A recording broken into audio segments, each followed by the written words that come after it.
de stratégie avant d'attaquer la tactique. Donc on est dans le cadre de la campagne Légion d'honneur sur la campagne de Prusse 1813, et là on est sur la partie nord de la carte où s'affrontent les joueurs PACA, qui pour rappel partagent cette carte avec les joueurs parisiens. On voit qu'il y a 3 armées alliées qui se sont positionnées derrière la frontière. Sur la 3, c'est Jacques qui tient Berlin. La 4, c'est Reynald qui a traversé la frontière. La 2, c'est moi-même qui tiens une armée de Russes en surnombre. Et ensuite, la 1, c'est de la King German Legion qui était au nord, qui d'ailleurs aujourd'hui va faire sujet de cette bataille. Donc il affronte Nico, qui a une armée française full infanterie, avec de l'artillerie et un tout petit peu de cavalerie, mais pas de n'importe laquelle, de la garde. Et on va voir qu'il est attaqué sévèrement par 2 armées, puisque là on est dans un contexte particulier, puisqu'il va d'abord devoir affronter Nicolas, et selon l'issue de la bataille, il devra affronter ensuite Gauthier qui est derrière en 16, qui est un jeune joueur, avec une armée en 1000 points. Mais vous allez voir dans le compte-rendu de bataille qui va arriver, qu'il y a plein de choses qui se sont passées pendant cette bataille qui vont peut-être changer la donne. Pour rappel, j'ai fait un match nul sur la frontière avec Boulle, qui a une armée de Français, full infanterie lui aussi. Et stratégiquement, je suis bloqué sur la frontière pendant que notre cher Xavier, vous allez voir ce qui va lui arriver. Xavier a tiré au sort ce scénario-là qui s'appelle la mort. Donc il a mis au centre de la table, avec la table des objectifs, puisqu'il était en C1, qui est ici. Et ils étaient en C1, donc là il y a 2 vides, vous comptez le C1, il y avait 2 maisons, une colline, un pont, ils n'ont pas voulu mettre de rivière, parce qu'ils ont eu un scénar l'autre fois avec une rivière, ça les gonflait. Donc il a mis la seule colline qu'il pouvait mettre en objectif, au milieu de la table. Ça, bien logique, c'est rigolo, ça fait même rire Nico. Ensuite, donc leur objectif c'est ça, il vaut 200 points. Ensuite ils ont pris le tableau des décors, et comme c'est Xac qui a commencé, champ, maison, colline, il a décidé de mettre une colline ici. Donc dans ce coin-là. Ensuite, Xa a décidé de mettre une maison ici, et donc on a une table très dépouillée, que nous on juge dépouillée au Wargamer, mais historiquement, en fait, c'est comme ça. Hein. C'est-à-dire que les mecs, ils se mettaient pas dans un KGB pour combattre. Et ensuite, ils ont tiré au sort leur côté, et Xa, a choisi bien sûr le côté avec la colline, pour avoir un avantage. Alors en vue plongeante, qu'est-ce qu'on voit ? Eh bien, on voit cette grande colline à 200 points, comme je l'ai dit tout à l'heure. Cette route en fait, qui est juste là pour faire joli. Et les armées vont être déployées les unes des autres à 24 pas. Donc les joueurs vont placer alternativement leurs unités à 24 pas. Et donc ils vont avoir 18 pas pour placer leurs armées. Là on voit la vue plongeante et latérale pour le placement des unités. Donc je l'ai mis en accéléré, on voit qu'en fait Nico a bien placé son armée. Vous voyez qu'il fait une concentration de conscrits légers et lignes juste derrière la colline. Étant donné qu'il a plus d'infanterie que Xavier, il mène le bal. Hein. Donc il va avoir un flanc refusé sur l'aile, où il fera rentrer plus tard sa cavalerie. Mais comme Xavier a énormément de cavalerie aussi, ça se passera bien pour lui aussi.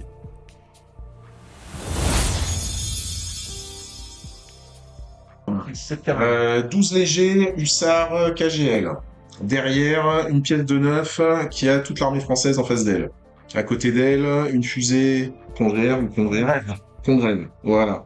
Qui va faire des trucs, voilà, on verra bien. 2 unités d'infanterie KGL avec général de brigade à pied et un aide de camp monté. C'est original, c'est la première fois que je fais ça. KGL. Ok. Sans officier à côté d'eux, avec un peu de chance, je pourrais leur amener l'aide de camp et avoir les 2 sous mon commandement. Au centre, pour prendre la colline, mais je pense qu'on va attendre un peu 2 fois 20 infanterie KGL avec leur officier avec eux et un officier monté. Derrière, une pièce de 6 à cheval. Ok. Là, 6 riflemen, voilà, qui pensaient avoir peut-être des canons, des trucs comme ça en face. Derrière, 12 gros talons avec leur officier, parce que j'espère qu'ils vont pouvoir faire un petit mouvement de débordement. Et là, KGL, c'est des hussards, c'est ça ? Ouais, des hussards. Le but de les placer là, c'était surtout de faire peur aux canons et de pas les avoir sur mon flanc. Grosse unité qui peut quand même, si elle arrive à prendre le flanc et et à pas se faire prendre de flanc justement par la cavalerie française, peut aller faire quand même pas mal de trucs dans l'arrière de l'adversaire. Donc, Et les riflemen, là, que je vois sur la boîte de pion d'ordre, là, tu les joues pas? si, ils vont se placer. De toute façon, ils vont se placer au seul endroit où ils peuvent se mettre. Bah, si, ils pourraient se mettre derrière la colline, mais hop, Ah ouais, avec reconnaissance. voilà. Je vais utiliser reconnaissance et il se met à 4. Je vais faire le tour de Nico. Alors, Nico. De mon côté, donc, on a le 46e de ligne, régiment, un bataillon de conscrits. On a le 93e de ligne, donc, les 2 bataillons, donc, un de régulier, un de conscrit, et le 3e bataillon de conscrits ici. On a les éléments, donc, de voltigeurs détachés de la ligne et des deux bataillons. Et ensuite, Derrière, il y a des légers en deuxième ligne, là. derrière, on a le 26e léger, si je ne me bêtise. Ok, le à 3 26e. bataillons. 3 bataillons, plein de réguliers, de conscrits. Et Et là, il y a un grand trou. Toi, t'as de la garde, hein. Ouais, en garde, j'ai les dragons de la reine de 5 et 6e escadron Ok. et une pièce de 12. Donc, Et ils vont l'artillerie, rentrer, voilà. pièce de 12 au deuxième tour, et artillerie, Et l'artillerie. cavalerie, pardon, un peu plus tard.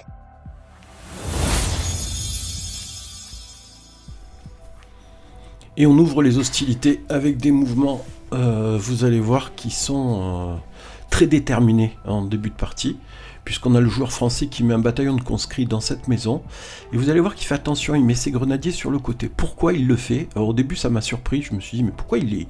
Mais voilà, sur cette face là où je mets avec ma baguette. Parce qu'en fait il a vu les riflemen qui sont juste devant, et comme ils ont tireur d'élite, il ne veut pas que...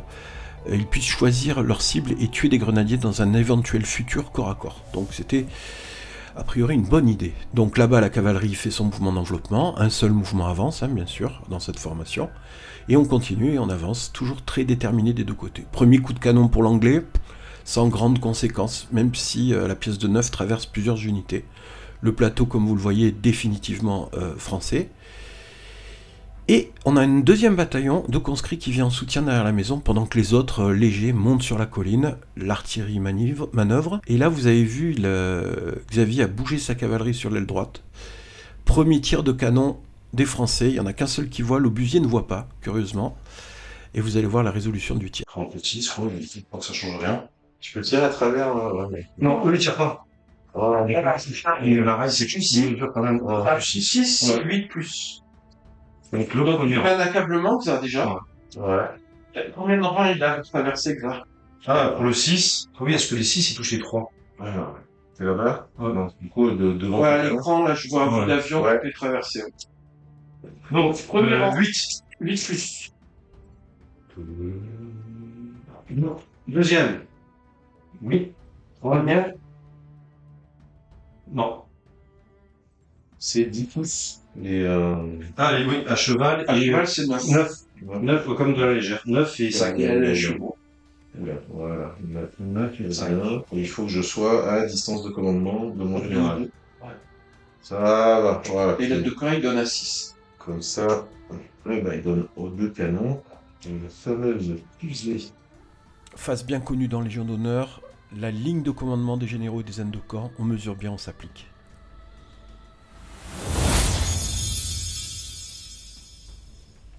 On entre tranquillement dans ce deuxième tour, vous voyez ce mouvement de rifleman. L'idée de Xavier, c'est de menacer une éventuelle apparition d'artillerie sur l'aile droite française, donc il protège en avançant ses riflemen à l'abri. Pendant ce temps, il y a Nicolas qui fait un comité d'accueil pour la cavalerie légère qui va le prendre sur la gauche, donc il est en train de consolider son aile gauche au cas où. Donc on voit bien ici ce bataillon de conscrits, il y a 2 bataillons là, et cette dangereuse unité de hussards. Les 2 lignes qui pour l'instant sont en observation et vous verrez avanceront dans la partie.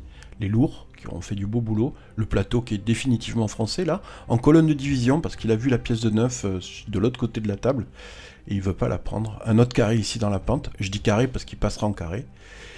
Et cette double ligne qui est toujours en veille, du lourd, du régulier qui est prêt à attaquer le plateau, et cette dangereuse cavalerie sur l'aile gauche en colonne par escadron qui se méfie de l'arrivée de l'artillerie. J'essaie de me faire peur avec ma cavalerie lourde et on a rien à foutre, ils tirent dessus quoi. Donc à un moment, on va gagner quoi. Donc regardez bien l'apparition de cette cavalerie sur l'aile gauche. Ça me plaît beaucoup cette manœuvre, moi qui adore la cavalerie. Avec son mouvement, comme elle est rapide, il sort de la ligne de vue des grenadiers posés, enfin de l'unité posée dans la maison. Donc pas de tir de flanc. Donc c'est parfait pour Xavier. Il va faire ses débords pour pas être au bord du monde quand il manœuvrera tout à l'heure. Et là, les arrières de l'armée française sont clairement menacés. Donc vous voyez, là il fait son débord. Pour que tout se passe bien, plus d'un pas de l'adversaire bien sûr. Dans son éventuelle reformation au roue qu'il fera dans les tours prochains, vous allez voir. Un petit pion pour marquer la fatigue qu'il aurait le tour prochain s'il faisait 2 mouvements. Donc il a décidé de prendre un pion rond pour le marquer. Hein. Voilà, on le met sur l'envers pour qu'on n'oublie pas plutôt que ce soit un petit rappel. S'il refait 2 mouvements, la cavalerie ne peut pas faire dans 2 tours 2 mouvements, sinon la deuxième fois elle a une fatigue. Contrairement aux Cosaques ou à la cavalerie saxonne, qui sont des cavaleries plus solides. Regardez comme c'est joli. Donc là, on a une maison qui s'est fait contourner, des riflemen prêts à tirer, et les grenadiers qui sont dans le vent. Enfin, tous les fantassins, dont les grenadiers qui sont dans le vent. Jolie manœuvre. Et là, où va-t-il mettre sa pièce de 12 ? Là, il hésite. Ici, éventuellement, mais il hésite. On voit ici l'artillerie française qui est vraiment menacée, qui va devoir faire un choix, hein, soit bombarder la ligne au centre anglaise, soit ou sur le plateau. Et là, vous voyez ici, il la place là finalement, sa pièce de 12 au centre, pour pouvoir parer des 2 côtés. Donc là, en fait, ce qu'a fait Xavier, c'est plutôt bien joué, parce que la pièce de 12 française de la réserve qui apparaît, hein, selon les règles à consulter, c'est ou à gauche ou à droite. En la mettant au milieu, Nicolas en fait hésite un peu, et du coup ça laisse un peu d'air à Xavier, qui va pouvoir vraiment contourner l'armée française. Et on approche doucement vers la fin du tour 2. Vous voyez, vraiment ça se prépare avant que l'orage gronde. C'est une partie où les manœuvres sont importantes, les mesures sont importantes, mesures et des mesures, hein, le petit jeu de mots. Vous voyez, il fait très attention où la mettre, il réfléchit bien, le Nico, parce que ça peut changer beaucoup de choses après.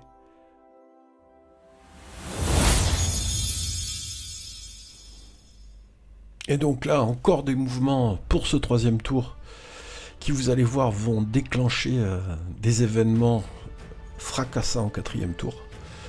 Donc là, on voit en fait Nico qui dans la pente se met en carré. Donc il fait un carré, vous allez voir, il ne mettra pas les figurines en équilibre, il mettra un plateau en plastique pour symboliser le carré, on l'a vu là.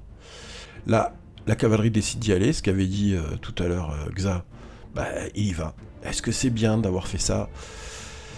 Et le plan au début, c'était de faire le maximum en déroute du côté de Nicolas, et il n'a pas pu s'en empêcher.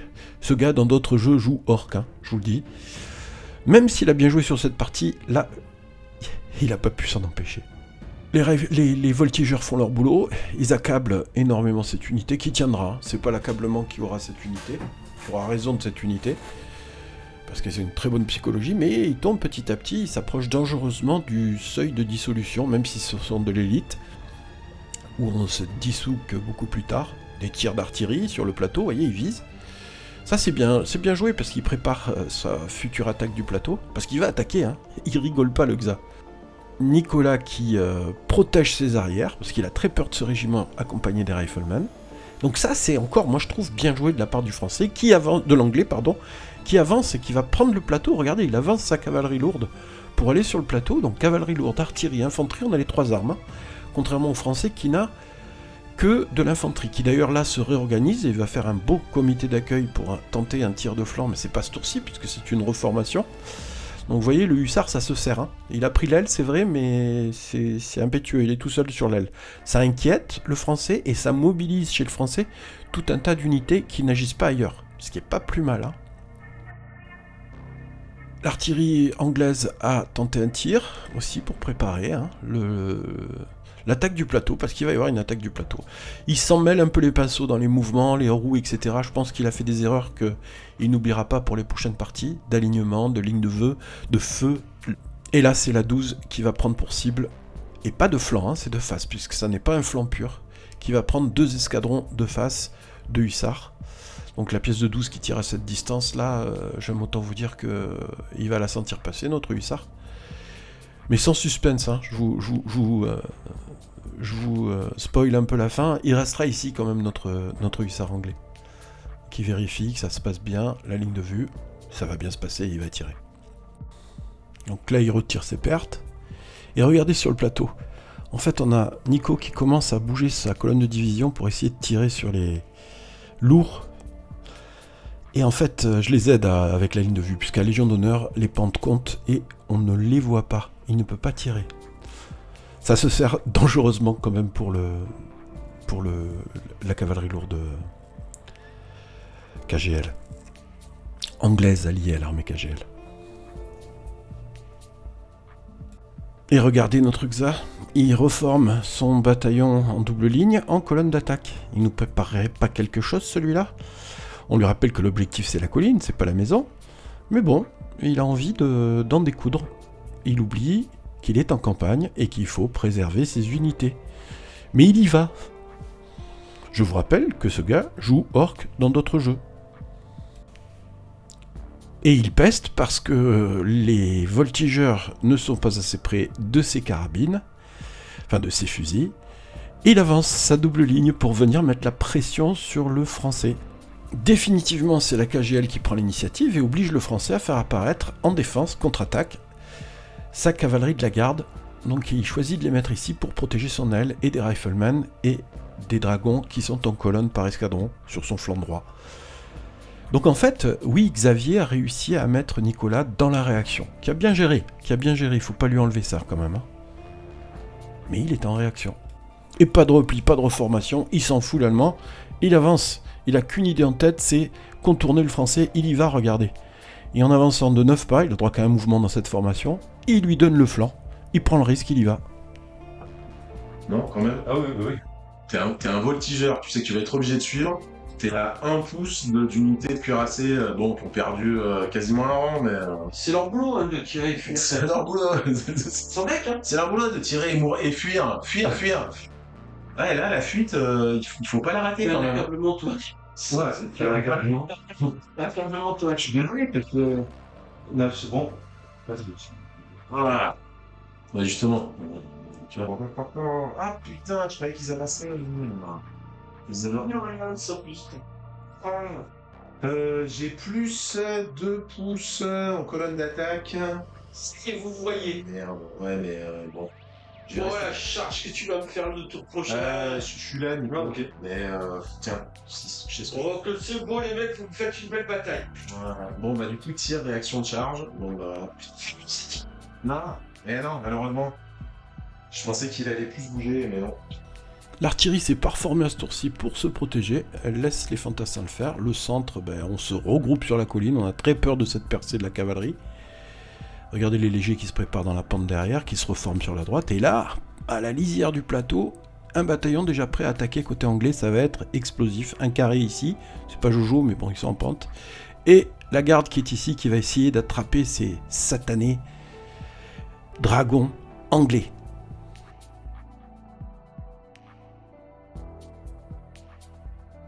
Regardez-moi cette ligne qui se prépare à cette belle attaque pendant qu'il choisit les cartes.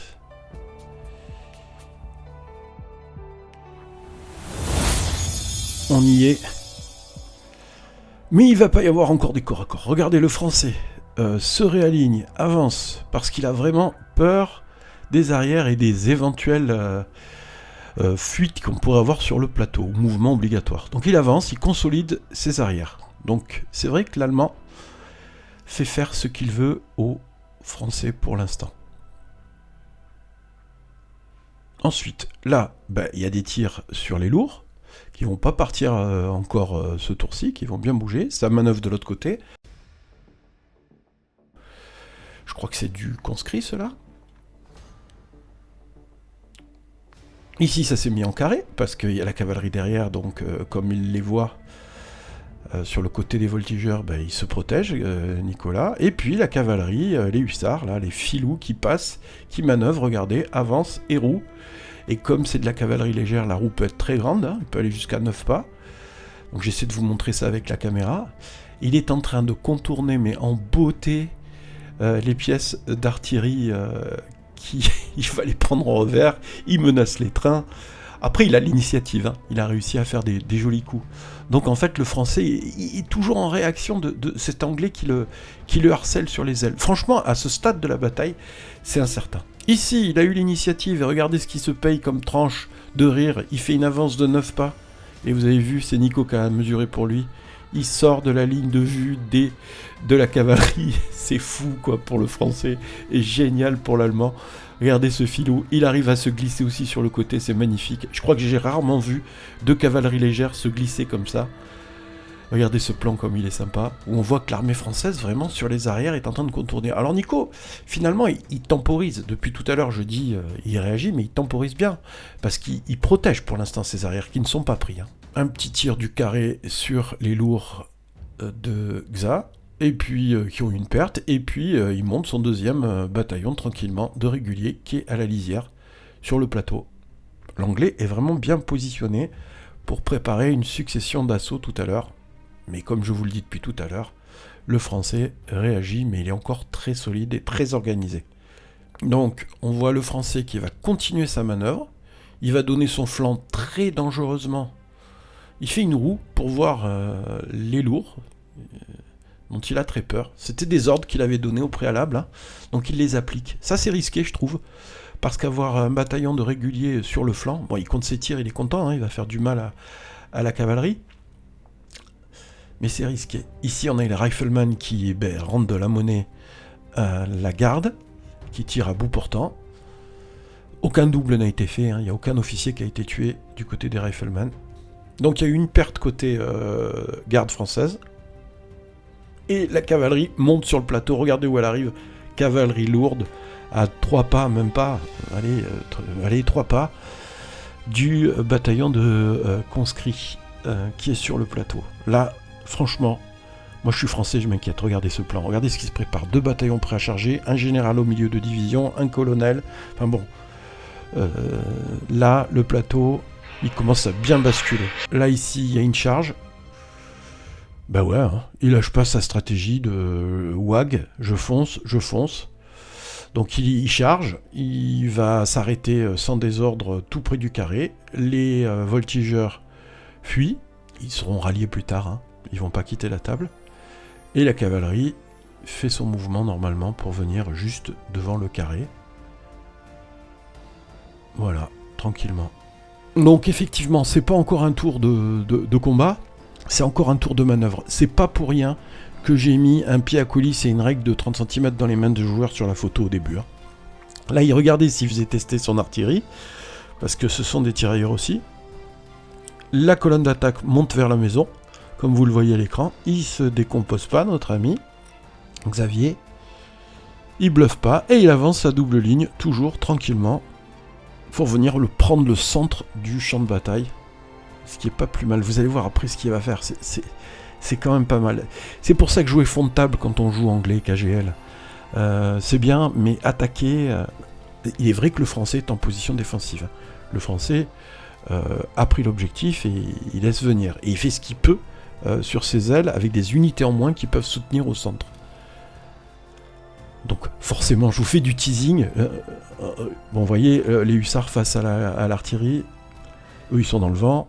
Eux, ils claquent des dents. La double ligne y va. Je vais un peu vite. Hein. Le carré qui menace. Là, on vérifie les lignes de commandement pour être sûr que tout va bien se passer. Voilà. Ici, le carré. La cavalerie et les 2 bataillons qui sont prêts à attaquer. Donc là pour l'anglais, c'est quand même pas mal. Il s'en est super bien sorti au 4e tour. Regardez-moi ça. L'allemand, pardon. Avec la pièce de 12 qui va quand même tirer. Sans conséquence. 5e tour. L'avant-dernier tour. L'orage gronde. Regardez ces hussards. Et c'est là qu'on va voir leur destin basculer, puisque vous devinez que les artilleurs en face ne vont pas se laisser faire.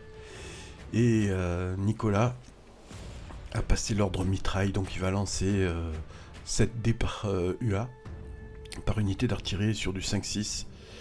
Au revoir les hussards. Xavier espère un peu, je prends ma caméra, voilà, et je regarde le jet de dés que Nico va faire. 3, 4, 5, 6... Voilà, donc l'unité est dissoute après ce tir de mitraille. Malheureusement, après avoir fait des manœuvres magnifiques, elle s'est sacrifiée en subissant ce tir de mitraille à bout portant, hein, on peut dire. Heureusement, hein, parce que de toute façon, Xavier avait l'initiative et en fait, il chargeait et Nico a pu réussir son test de réaction pour pouvoir tirer. Et on a une autre vue du champ de bataille. Il a une série de cartes bleues, le Xav, mais vraiment au bon moment. Je crois qu'il a un 12, un 8, enfin il a l'initiative à chaque fois. Et vous allez voir qu'il va se faire contrer à chaque fois par Nico. Donc là, il fait évidemment sa charge pour pas prendre le tir du carré, vous voyez, qui est dans la pente, qui est symbolisé très mochement par une plaquette. Mais bon, on n'avait pas d'autre choix, la pente était trop aiguë. Et donc là, il va charger et rentrer en contact avec le bataillon de conscrits qui est sur les hauteurs, sans aucun problème. Hein. Donc Nico lui avance son unité. La roue est faite proprement avec 3 figurines. Hein. On a vu récemment le dernier amendement à la règle. Voilà, donc on y est. Donc là, ici, ils ne pourront plus subir de tir. Il y a un énorme corps à corps qui s'engage, qui sera fait après la résolution de tous les ordres. Donc on verra dans quelques minutes le résultat de ce corps à corps. Regardez derrière, sur la ligne, il y a quand même un colonel pour la poursuite de la cavalerie et un général. À ce stade-là, je leur ai dit ne bougez surtout pas le général de division parce qu'on ne sait jamais. Si jamais la cavalerie poursuivait, ce qui pourrait arriver. Nico décide d'activer en fait ce bataillon-là de conscrits. Et pour sortir en fait, parce que je vous rappelle que juste en haut, on a sur la lisière, sur le flanc de ce bataillon, on a une colonne d'attaque prête à y aller. Donc il bouge ses voltigeurs qui sont attachés et il va avancer son bataillon pour ne pas se faire avoir. Voilà, le bataillon est avancé, il est en bas de la côte, il est sauf. Donc en fait, l'unité dans la pente d'infanterie allemande ne pourra pas le charger de flanc. Il s'offre un petit tir sur le flanc des riflemen qui n'aura aucun effet. Donc il a fait avancer tir, il tire que sur un rang puisqu'il a bougé, et le tir a très peu d'effet. On a notre double ligne qui fait une manœuvre assez géniale, qui est toujours là, elle est là, hein, elle est dans la partie, et en fait on a notre Xavier qui se reforme avec son bataillon, prêt à assurer pour le dernier tour qui est derrière, une éventuelle attaque sur ce bataillon qui est vraiment cerné de toutes parts. Hein. Il n'a pas le droit de descendre de la colline, il n'a pas le droit de contester l'objectif, ils sont prêts à en découdre, regardez-moi ça. Il place toutes ses compagnies en colonne d'attaque. Donc avance et charge, avec une fatigue sur du conscrit, ça s'envisage. Hein. Vous allez voir au 6e tour ce que ça va donner, si je décide ou pas d'y aller. L'artillerie est activée ensuite par Nico.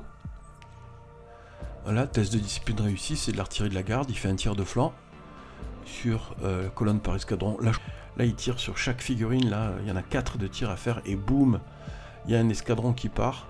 Alors pas du tout, il n'est pas en déroute, puisqu'il manquait un escadron, il a perdu un escadron, il est juste réduit, il réussit son test de psychologie, et il est reformé dans l'autre sens pour partir. Xavier nous expliquait là qu'il espérait attaquer le dos des dragons de l'impératrice, ou de la reine, en tout cas de la cavalerie de ligne de la garde de Nico, qui envoie ses légers pour remplacer, ben ça on s'en doute, hein, c'est une belle deuxième ligne bien utilisée, ces légers conscrits au milieu du plateau, à la fois pour contester et à la fois pour dire, bah écoute viens, moi j'ai des légers si tu veux, je peux enlever ma fatigue grâce à esprit de corps, parce que juste en face, regardez cette figurine toute seule d'anglais là, enfin d'allemand, d'anglais, elle représente le haut du bataillon qui voit, qui est prête à charger en fait. Il fait un petit tir au passage avec ses voltigeurs, il va mettre un accablement qui sera enlevé plus tard. Et ben regardez en fait, hein, il a pas peur le Nico. Il essaie de fermer la porte, il envoie un bataillon entier en colonne de division, fermer ou ouvrir la porte en tout cas, pour élargir son aile arrière avec ses voltigeurs sur le flanc pour le protéger. Et il avance pour essayer de tirer toujours, de prendre de flanc cette cavalerie. Il aura fait ça toute la partie en fait, il aura essayé de prendre de flanc ces cavaleries légères qui le contournent.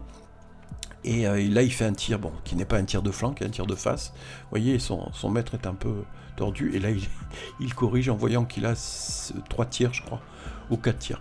Ça n'aura pas un grand effet non plus. Ça ce sont les voltigeurs qui peuvent tirer à 45 degrés, qui rajoutent en fait un tir à l'unité, et n'oubliez pas que c'est comme 2 UA d'artillerie, les voltigeurs détachés à côté d'un bataillon mer ne rajoutent pas un deuxième point d'accablement, c'est la même unité qui prend la même cible, donc il n'y a qu'un seul point d'accablement, quels que soient les résultats donnés par ou la compagnie de voltigeurs détachés ou le bataillon mer. Les voltigeurs qui fuyaient la charge des lourds, en fait sont ralliés. Vous voyez qu'il y a un petit pion fuite à côté des lourds, juste devant le carré. Et ils ont subi des tirs qui les ont mis en déroute. Donc ceux-là, ils vont partir en déroute. Xavier avait mis un pion pour s'en rappeler. Vous vous doutiez qu'ils n'arriveront pas, ils ne seraient pas arrivés à bon port. Donc là, à ce stade, on a quand même 2 bataillons de cavalerie en déroute. Et on va résoudre, je pense, là, le corps à corps. Qui, vous vous en doutez, va être fatal pour le français, puisqu'on n'a pas loin de 4 impacts de gros talons qui feront aucun mort, puis 10 cavaliers qui vont taper avec du physique 5 sur du physique 3. Alors je crois qu'il est fatigué, mais quoi qu'il en soit, le bataillon de conscrits ne tiendra jamais cette charge sur le plateau, et vous allez voir, va fuir, et Xavier va décider, pardon pour les tremblements, va falloir que je m'achète un système de stabilisateur de caméra.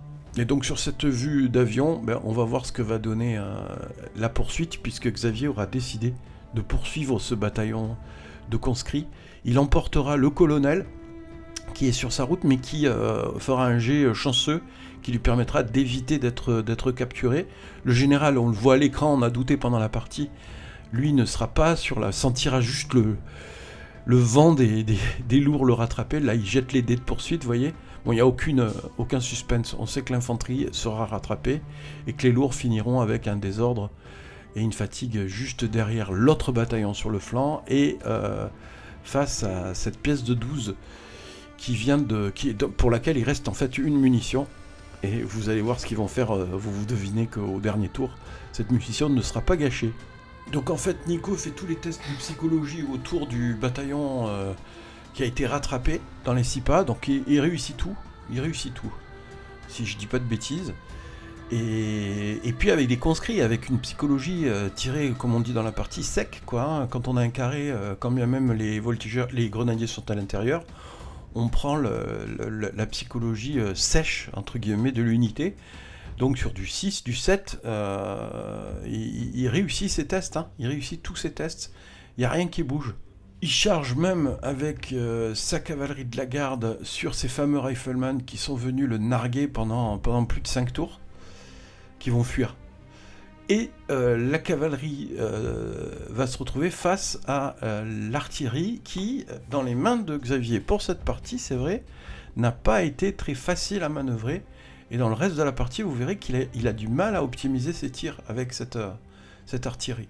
Cavalerie menacée de dos par ces fous furieux de hussards qui sont juste derrière, en haut à gauche de l'écran. Donc là, c'est les pions d'accablement et on arrive doucement vers le dernier tour de la partie. Le round de la mort ou de la frustration. Moi, j'étais autour de cette table, j'en pouvais plus. J'attendais ce dénouement comme vous, là, en fait. Et vous allez voir ce que ça a donné. Eh bien, on a cette charge fantastique des légers qui foncent des dragons dans les fesses des dragons de l'impératrice ou de la reine. Et c'est trop court, il s'est trompé d'un pas et demi. Et en fait, il s'arrête en désordre. Fond de cale, il y a 19 pas et demi. Beaucoup trop loin. Et c'est tellement dommage. Là, je peux vous dire, c'était dur parce que je participe à la campagne. J'ai essayé d'arbitrer en étant le plus neutre possible. Mais j'ai tellement aimé ces actions qu'il a fait sur les ailes que là, pour moi, c'était la frustration.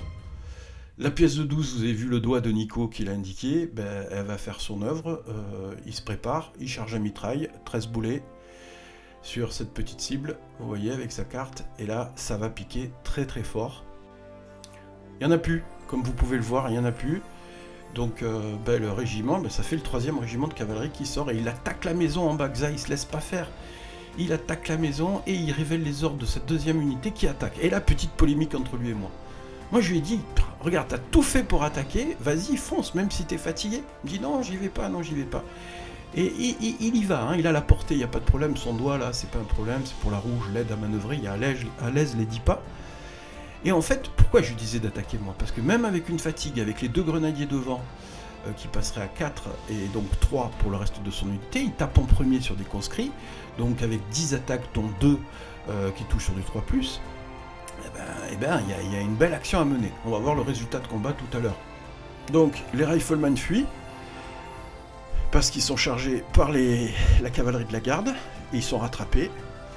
La cavalerie de la garde s'arrête juste devant le canon, le fameux canon qui a tellement été difficile à manœuvrer avec pas loin de 3 généraux à côté, parce qu'il y a un général de cavalerie, un général de brigade, un général de division, donc ultra bien commandé ce canon. Et puis ici sur le plateau, on a enfin un bataillon qui... Le second prend position, et là le plateau est définitivement anglais, puisqu'il est contesté de tous bords, avec seulement un carré de l'autre côté, et un bataillon à gauche dans la pente qui vient d'être chargé par une colonne qu'on voit à gauche de l'écran là dans la pente. Donc là, c'est quand même une belle action de l'anglais qui, c'est vrai, a perdu beaucoup de cavalerie, mais va remporter et va dissoudre normalement ce bataillon en bas. Ici, c'est le combat dans la maison. Alors, il est vu d'un côté, et puis, en fait, vous vous doutez qu'avec les mesures qui viennent d'être prises là par Xavier, vous avez compris ce qui s'est passé. Les conscrits dans la maison, en étant tenaces, etc., ils ont subi la charge de l'autre côté de la maison par ce bataillon anglais de réguliers, et ils ne tiendront pas dans la maison, ils vont fuir. Regardez ce plan. Les grenadiers étant sur le côté, ils ne participent pas au corps à corps. Les grenadiers français, bien sûr, on les voit au premier plan en bas. On fait des tests psy tout à l'heure pour tout un tas de choses pour l'unité qui est en fuite, et on voit bien là que on prend le milieu de la maison quand on a un obstacle au passage. Je vous le dis, regardez, Nico le fait bien là, et il fait son mouvement de fuite, et du coup les règles disent que l'unité qui a chargé prend position de la maison, du groupement de maisons. Voilà, il met tout ça, c'est le dernier tour là, on se lâche un peu sur la position des figurines, on se relâche un petit peu.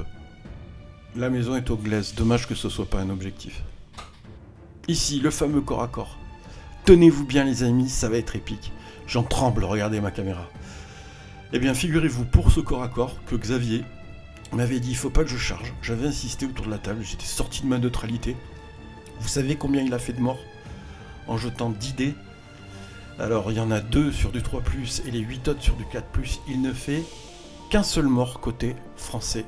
Regardez, une seule figurine va être enlevée, donc le français va répliquer avec tout le reste.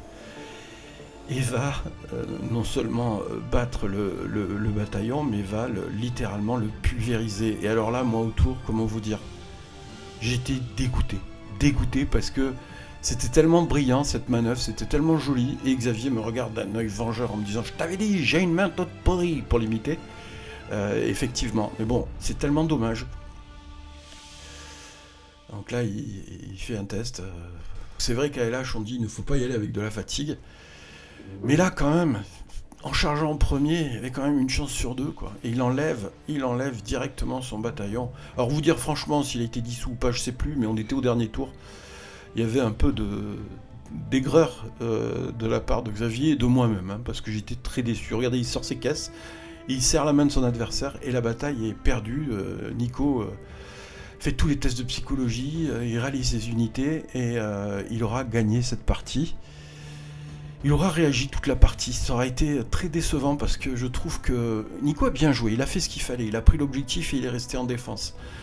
Mais Xa quand même a fait des coups sensationnels dans cette partie où il a réussi à se glisser, il a eu l'initiative, il a occupé les troupes qui étaient très puissantes de toute l'artillerie de Nico, et ça n'a pas payé à la fin. C'est très dommage, on voit que des fois la guerre peut réserver des surprises. Bon, après, quand on a fait les comptes, quand bien même il aurait battu le bataillon en bas de la pente et celui du centre, la victoire en points aurait été écrasante. Donc en fait, les résultats de la bataille, c'est très simple. On va avoir ce point, cette armée qui part en repli automatique, puisqu'elle a perdu l'armée 1, là, représentée par la bulle jaune, et Nico va rester sur place, et il a le choix, soit de rester pour le tour 2, soit l'unité 16 va pouvoir poursuivre où? Vers Schwerin, puisque Xavier est obligé de se replier vers la ville la plus proche de ravitaillement. Pour renflouer un peu ses troupes, il a eu, si je ne me trompe pas, 2 régiments de cavalerie lourde détruits, 1 régiment de cavalerie légère détruit, 1 bataillon détruit d'infanterie, de réguliers, Donc ça fait beaucoup de points de ravitaillement. Les Français, sans suspense, là, remportent une belle victoire. Boule a gardé le nul contre moi, donc il m'a figé. Ils ont plein d'options. On va voir est-ce que Boule va rester et avec moi le numéro 15, là, avec son armée, où on est tous les deux vraiment en nul, tous les deux, et ils vont m'envoyer Gauthier. Je vais en avoir 2 contre 1, a priori. C'est ce que je verrais bien arriver sur moi, sur le numéro 2. Et Nico, peut-être, de poursuivre sur Schwerin le Xa. Donc on va voir. On est sorti de la tactique, on va voir la stratégie, mais on se rend pas. Xavier, il a prouvé aujourd'hui qu'il peut faire des belles manœuvres. Il a manqué de vista, il a été très impétueux avec sa cavalerie. Écoutez, moi je trouve qu'il sort avec les honneurs de cette bataille quand même. Et Nico, je vais pas me la jouer à l'école des femmes, il a quand même bien joué aussi. Ça donne de beaux rebondissements pour la campagne à venir. Voilà les gars, je vous fais des bises. Et puis on va faire les comptes dans le tableau Excel et on va tous bien se régaler dans cette campagne. Des bises, salut, Schwerin, vous l'aurez pas.